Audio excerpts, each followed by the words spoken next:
कहानी एक sub inspector की है और कहानी लखनऊ से है। कहानी 2006 की है। लखनऊ में एक पुलिस स्टेशन है, कृष्णा नगर थाना। तो कृष्णा नगर पुलिस स्टेशन में एक सब इंस्पेक्टर उस वक्त तैनाती थी उनकी। रूप नारायण उनका नाम था।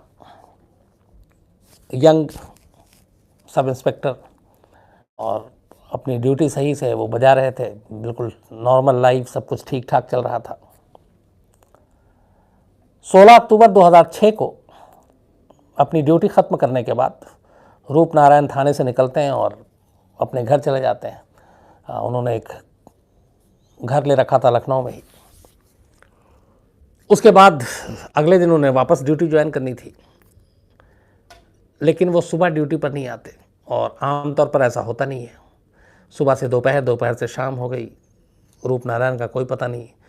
उनको कॉल किया गया, उनके मोबाइल पे फ़ोन नहीं उठाया उन्होंने। तो पूरा दिन निकल गया। अजीब सी बात थी, लेकिन ये लगा कि कोई इमरजेंसी आ गई होगी। तो अगला दिन फिर आ गया। पूरा 17 के बाद 18 सितंबर, अक्टूबर, उसके बाद 19, 20, 4 दिन निकल गए। 4 दिन तक सब इंस्पेक्टर का कोई सुराग नहीं, और वो पुलिस स्टेशन में ड्यूटी पे भी नहीं आए, किसी को इन्फॉर्म भी नहीं किया, कोई मैसेज भी नहीं भेजा। तो जब 4 दिन बीत गए तब पुलिस वालों को थोड़ी सी परेशानी हुई, और उन्हें लगा कि ऐसा कैसे, इससे पहले के जो पूरा सर्विस रिकॉर्ड था उसमें कभी ऐसा नहीं हुआ कि सब इंस्पेक्टर रूप नारायण बिना छुट्टी लिए हुए, बिना परमिशन के ड्यूटी से गायब रहा हो। और एक पुलिस वाले का ड्यूटी से यूँ गायब हो जाना बिना बताए हुए, वो अपने आप में भी इसलिए सीरियस होता है क्योंकि हमारे देश में आमतौर पे जो पुलिस स्टेशन और पुलिस फोर्स है पहले से ही कमी है, और हर एक के हिस्से में काम होता है। किसी को हर रिपोर्ट पहुंचना होता है, किसी की ड्यूटी किसी जगह पे होती है, बीट अफसर होते हैं। तो मैन पावर के हिसाब से ही वो सारा कैलेंडर होता है, उनका फिक्स होता है, ड्यूटी चार्ट बनती है।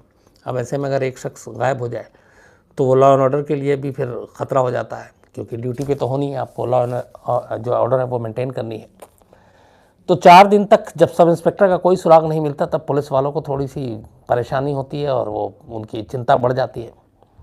इसके बाद अब ये तय होता है कि भैया ढूंढा जाए। तो पहली जो सुराग, जो तमाम चीज़ें कोशिश छानबीन की गई, तो पता चला कि सब इंस्पेक्टर का कोई रिलेटिव, कोई रिश्तेदार है ही नहीं यहाँ पे। तो किससे ढूंढें? तो ये हुआ कि चलो घर से ही शुरुआत करते हैं। तो पुलिस की टीम एक जो कृष्णा नगर थाने से वो सब इंस्पेक्टर रूप नारायण के घर पहुंचती है 4 दिन के बाद पहली बार। और 4 दिन के बाद जब वो घर पहुंचती है तो घर पे उनका दरवाजे पे लगा हुआ ताला एक तरह से इंतज़ार कर रहा था। घर के मेन गेट पे ताला लगा हुआ था। पुलिस को और भी थोड़ा अजीब लगता है, घर में ताला लगा हुआ है। आस पड़ोस के लोगों से पूछताछ करती है पुलिस, तो पता चलता है किसी ने देखा ही नहीं कई दिनों से। तो अब पुलिस क्या करे? फ़ोन पे कोई रिस्पांस नहीं था, कोई और रिश्तेदार, कोई किसी के ज़रिए कोई जानकारी नहीं मिलती। पुलिस टीम वापस लौटती है, अपने सीनियर्स को बताती है।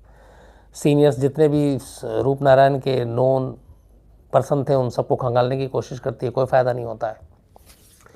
सबसे हैरानगी की बात यह थी कि सब इंस्पेक्टर की कोई फैमिली मेम्बर के बारे में कोई जानकारी नहीं थी और पुलिस उन तक पहुंची भी नहीं थी। तो अब चूँकि 5वां दिन आ गया, पुलिस को लगा कि मामला गड़बड़ है, क्या किया जाए। तो फिर कुछ चश्मदीदों को साथ लेकर पुलिस वापस सब इंस्पेक्टर के घर पहुंचती है। घर का ताला तोड़ती है। ताला तोड़ने के बाद घर के अंदर जाती है। अंदर जाती है पुलिस, तब हैरान रह जाती है क्योंकि बेडरूम खुला हुआ था, उसके अलावा बाकी कमरे खुले हुए थे। सिर्फ मेन गेट पे ताला था, बाकी सारी चीज़ें खुली हुई थी। लेकिन हैरानी ये चीज़ें नहीं कर रही थी। हैरानी इस बात पे हुई, जो घर के अंदर के कमरे का मंजर, ख़ासतौर पे बेडरूम का जो मंजर था वो अजीब था। सारा सामान घर का बिखरा पड़ा हुआ था और सब अस्त व्यस्त, ऐसा लगता था जैसे किसी ने घर की तलाशी ली है लूटपाट के नियत से या किसी और वजह से। और इसके अलावा जो एक ख़ास चीज़ दिखाई दी, उस घर के बेडरूम के बाहर ड्राइंग रूम में एक टेबल पे शराब की बोतल थी, उसमें कुछ शराब बची हुई भी थी, और 4 से 5 गिलास टेबल पे रखे हुए थे, कुछ लुढ़के हुए गिरे हुए थे।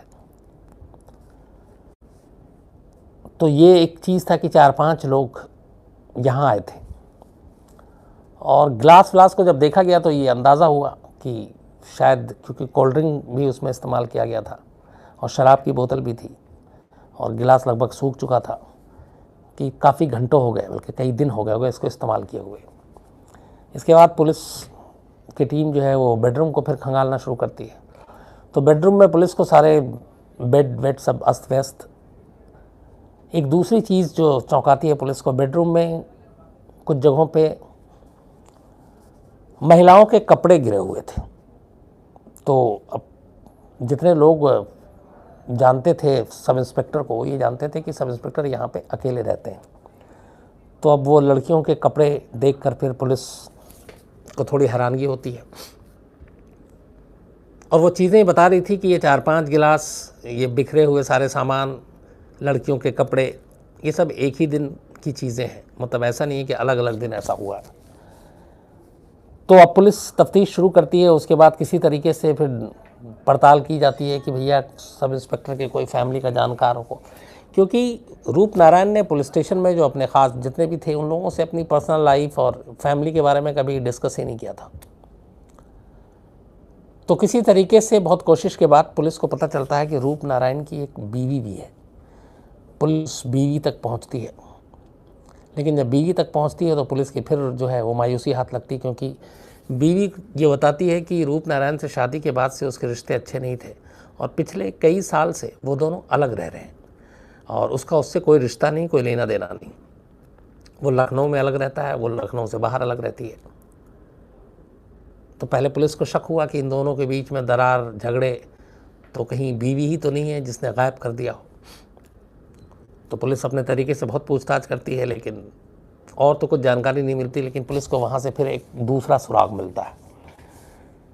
सब इंस्पेक्टर रूप नारायण की बीवी बताती है कि शादी के बाद सब इंस्पेक्टर की ज़िंदगी में एक लड़की आई थी जिसका नाम है किरण, और किरण के साथ धीरे धीरे उसकी नज़दीकियाँ बढ़ती गईं, यहाँ तक कि बाद में वो लखनऊ के उसके घर में भी आने जाने लगी और बल्कि कई बार वहीं रहती भी थी और उसको लेके भी झगड़ा हुआ था। इसके अलावा और भी कई वजह थे जिससे मियाँ बीवी में झगड़ा हुआ, फिर दोनों अलग हो गए, सालों से अलग रह रहे थे। तब पुलिस को ये दूसरी जानकारी मिलती है किरण, लेकिन अब किरण की भी फैमिली कौन, कहाँ, ये भी पुलिस को पता नहीं। अब पुलिस ये भी चेक करती है कि कहीं जिस तरीके से सब इंस्पेक्टर गुम है तो कोई ऐसी किरण नाम की लड़की भी गुम हुई है कि नहीं। पर सारे जो लखनऊ और उसके आसपास के जितने भी कंट्रोल रूम को खंगाला जाता है, पुलिस स्टेशन को खंगाला जाता है, कहीं किसी किरण नाम की लड़की की गुमशुदगी की कोई रिपोर्ट दर्ज नहीं थी। तो पुलिस के लिए ये भी बड़ा अजीब था कि किरण जो है के साथ रिश्ते और बीवी का अलग रहना और फिर बेडरूम में लड़कियों के ड्रेस। तो अब पुलिस ये जोड़ रही थी कि कहीं वो किरण के कपड़े तो नहीं थे। तो ये सारी चीज़ें चल रही थी, लेकिन ना सब इंस्पेक्टर का सुराग मिल रहा था, ना किरण का सुराग मिल रहा था, ना ये साबित हो रहा था कि दोनों एक साथ गायब हुए हैं, अलग अलग गायब हुए हैं। किरण हो सकता है कहीं और चली गई, क्योंकि किरण की भी फैमिली, उसके दोस्त और किरण के बारे में ज़्यादा जानकारी मतलब पुलिस को और कहीं से हाथ ही नहीं लगी। सब इंस्पेक्टर की वाइफ ने भी जो बताया बस वो बेसिक था कि वो किरण नाम की लड़की, लेकिन वो कहाँ रहती थी, उसका पूरा नाम क्या है, उसका सरनेम क्या है, कैसे वो मुलाकात हुई, इसके बारे में सब इंस्पेक्टर की वाइफ को कोई जानकारी नहीं थी। तो अब ये सारी चीज़ें पुलिस इसको लेकर चल रही है, लेकिन प्रॉब्लम ये थी कि कोई सुराग, कोई क्लू हाथ नहीं मिल रहा। पुलिस ने बीवी के भी मोबाइल को फिर सर्विलांस में लगाया कि शायद उससे कोई क्लू मिले, उससे भी कुछ नहीं हुआ। इसके बाद फिर अब आई बारी की लखनऊ में रहते हुए ऐसी दोस्ती जो सब इंस्पेक्टर की हो, वो कौन कौन लोग हैं। पुलिस की अपने ही अंदर पड़ताल की गई तो ऐसा कोई मिला नहीं जो बहुत क्लोज़ हो। इसके बाद और दोस्तों के बारे में फिर जब खंगालना शुरू किया गया तो भी पुलिस को कोई जानकारी नहीं मिली और दिन बीतता गया, और लेकिन अभी तक सब इंस्पेक्टर घर नहीं लौटा। इसी बीच में तफ्तीश के दौरान ही एक बार पुलिस को पता चला कि एक हिस्ट्री शीटर, एक बदमाश था लखनऊ का, जिसका नाम था कक्कू दुबे। कक्कू दुबे और सब इंस्पेक्टर रूप नारायण के बीच में दोस्ती की बात सामने आती है। अच्छा, आम तौर पे एक पुलिस और क्रिमिनल के बीच में जान पहचान या दोस्ती कई बार पुलिस वाले भी अजीब तरीके से नहीं लेते, इसलिए कि कई बार ऐसे क्रिमिनल भी जो है वो पुलिस के लिए मुखबिरी करते हैं और वो उनके एक तरह से नेटवर्क, एक तरह से सोर्स होते हैं किसी क्राइम तक पहुंचने, क्राइम को रोकने या किसी गैंग को बस्ट करने में। तो कक्कू दुबे के बारे में जब पुलिस को पता चला तो पुलिस ने कक्कू दुबे का मोबाइल नंबर निकलवाया और उसने सर्विलांस पर लगा दिया। जब सर्विलांस पे लगाया तो कुछ नंबरों पे लगातार बात हो रही थी। फिर पुलिस ने उसके ज़रिए बाकी कक्कू के जो और कुछ दोस्त थे उनके नंबरों को भी सर्विलांस पे लगाया और ये चीज़ें चलती रही। लेकिन कुछ दिन इसमें भी निकल गए, कोई फ़ायदा हुआ नहीं। लेकिन फ़ोन सर्विलांस पे लगा हुआ था। एक दिन अचानक जब सर्विलांस पे फ़ोन लगा हुआ था तो पुलिस ने ये नोटिस किया कि कक्कू के मोबाइल पे उसके कुछ दोस्त फ़ोन कर रहे हैं, जो सारे कुछ नंबर आते थे। लेकिन उनमें से एक नंबर जो था वो सब इंस्पेक्टर रूपनारायण का मोबाइल नंबर था। अब ये बड़ी चौंकने वाली बात थी कि सब इंस्पेक्टर गायब और सब इंस्पेक्टर का मोबाइल पुलिस जब भी मिले तो स्विच ऑफ है, कोई बात नहीं हो रही है। लेकिन उसी सब इंस्पेक्टर के मोबाइल से कक्कू को फ़ोन किया जाता है और कई बार बात हो रही है।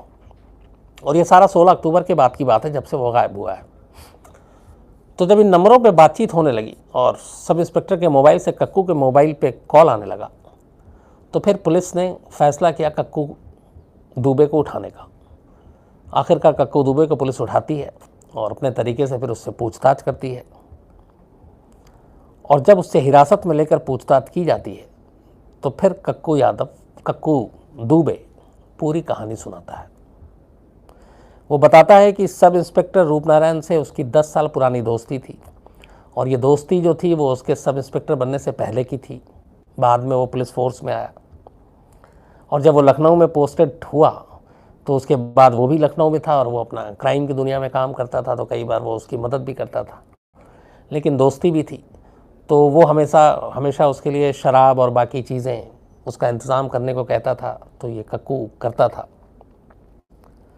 फिर उसने बताया कि सब इंस्पेक्टर की ज़िंदगी में एक लड़की आई जिसका नाम किरण था और किरण के साथ वो बहुत ज़्यादा नज़दीकी था, बल्कि किरण सब इंस्पेक्टर के घर पे भी रहने लगी। इसके बाद वो असली कहानी बताता है कि 16 अक्टूबर 2006 को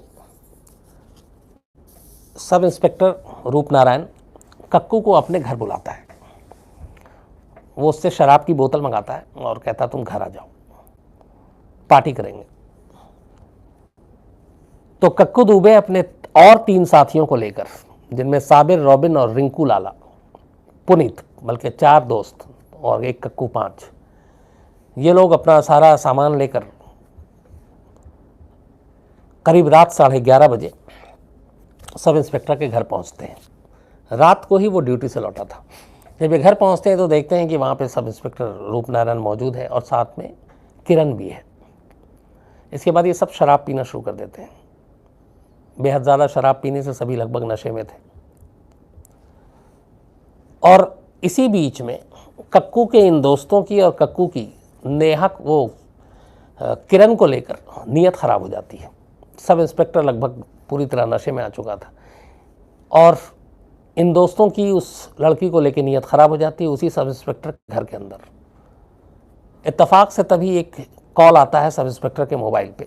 वो कॉल पता नहीं कोई अर्जेंट कॉल था, कोई ख़ास था। वो इसकी वजह ये थी कि उस कॉल को रिसीव करने के लिए रूपनारायण कमरे से बाहर चला जाता है, बल्कि घर के ही बाहर निकल के वो बात करता है और वो बातचीत लंबी होती है। इस बीच में जब वो बाहर जाता है तो ये लोग शराब पी रहे थे, इनको मौका मिल जाता है और ये उसी सब इंस्पेक्टर की गर्लफ्रेंड को सब इंस्पेक्टर के घर के अंदर ही मॉलेस्ट करना शुरू कर देते हैं।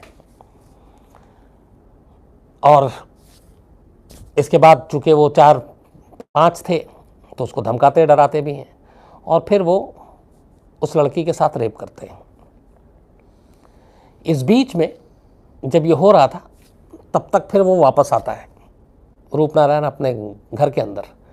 जैसे ही घर के अंदर आता है, इन्हें पता है कि ये जो लड़की है ये उसकी हालत देखेगा और उसको देखेगा, वो अपनी कहानी बताएगी, तो फिर कुछ गड़बड़ भी हो सकता है। और सब इंस्पेक्टर के पास उसकी सर्विस रिवॉल्वर भी थी, 9mm की पिस्टल।